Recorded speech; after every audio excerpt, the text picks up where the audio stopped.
Guys, welcome back to the channel. So today is a special video. I came up with a list that I wish I knew when I first got the car. Okay, so I know like there's some people that are trying to still figure out like what parts should they buy first, and it also depends on the goals that you have, right? So this is particularly for the people who really don't have a goal yet but want to start buying parts for their cars. Okay, so I wish I had this list from when I first bought the car, and so this is for you guys. I hope you enjoy it. All right, okay, so I'm also gonna mention the top brands for each part I'm going to talk about, also price ranges and what they do. Okay, so this is just a suggestion from what I've been seeing throughout the Type R community. This is a personal list I came up with, what I think would work for me and for a person who's still trying to figure out what parts to buy. Alright, so stay tuned for the whole video, right? For the whole breakdown of the list that I am compiling for you guys. Hope you guys will listen. Now let's get to the video. Okay, so I wrote down everything in this book, so please don't mind me. I'm gonna be reading this off my notes, okay? Okay, so first on the list is something to jailbreak and unlock your ECU. The two products that most FK8 users use is the Honda Flash Pro and K-Tuner. Now what the Honda Flash Pro and the K-Tuner does, it modifies the engine's computer by adding features and expanding the capabilities of the ECU. So there's two options for Honda. You got the carb legal one and then the race one, right? The carb is $495 and race is $695, and I do suggest to get the race one, guys. To include with the purchase of the Honda Flash Pro, you gotta also do the instant jailbreak, right? And that costs $250. The 2020 and 2021 FK8s, you're gonna need to also buy the jailbreak bypass, which is $75. The next product is K-Tuner. We have the version 1.2 at $699 and the version 2 for $899. To unlock with K-Tuner is also $250. So number 2 on the list is intake. Okay, so having an aftermarket intake helps by providing cooler air. Cooler air brings more oxygen, which is more dense air, to the combustion chamber, which means more power. First on the list for intake, we have the PRL intake. We have two options. We have the street and the race. They both go for $400.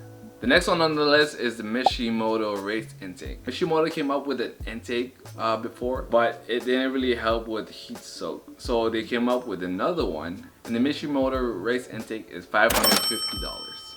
Now the last one on the list for intakes is the inventory intake, and it costs $1,495. Alright guys, so next on the list is Inlet Pipes. So what it does, it draws air from the intake to the turbo, and upgrading to a bigger diameter pipe means more airflow, and which means more power. The first one on the list is again PRL. Okay, so PRL has two options for inlet pipes. We got the race one and the street, and they both cost around $500. Yep, $500. Next on the list is Inventory. We got Inventory back on the list again.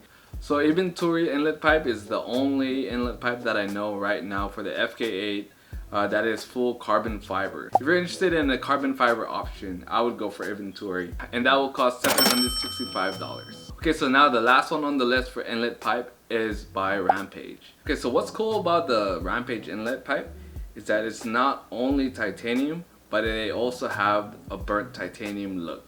So it's all blue with all different kinds of colors, and it just looks pretty cool. The Rampage inlet pipe goes for $950.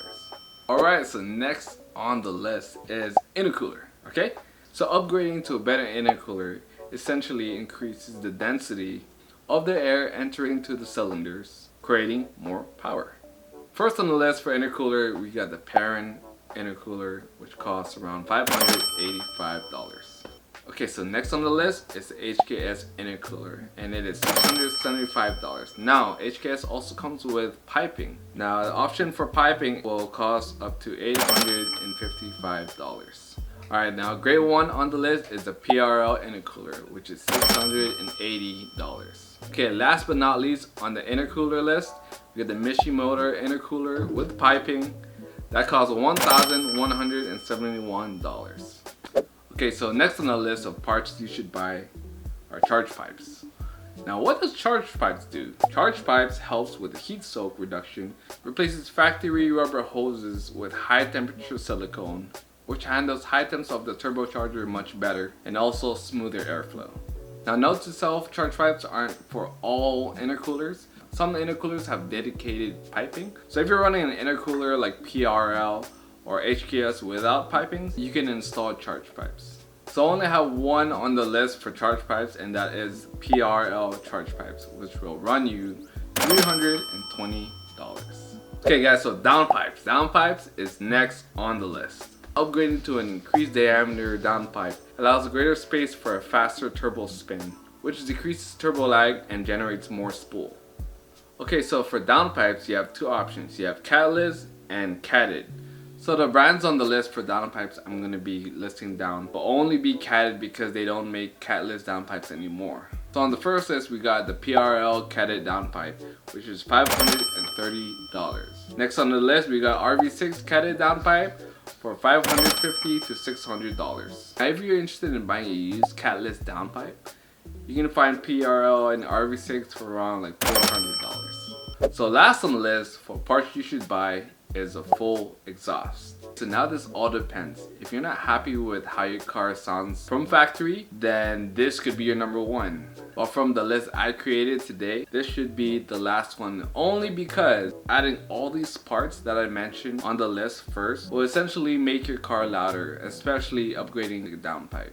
You'll fall in love with how the intake sounds like. You'll fall in love with how much louder you got just by installing the downpipe.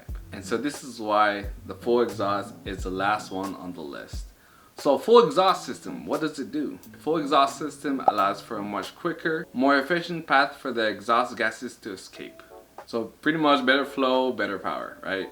Okay, so first on the list is the MXP Comp RS catback exhaust, which will cost $900.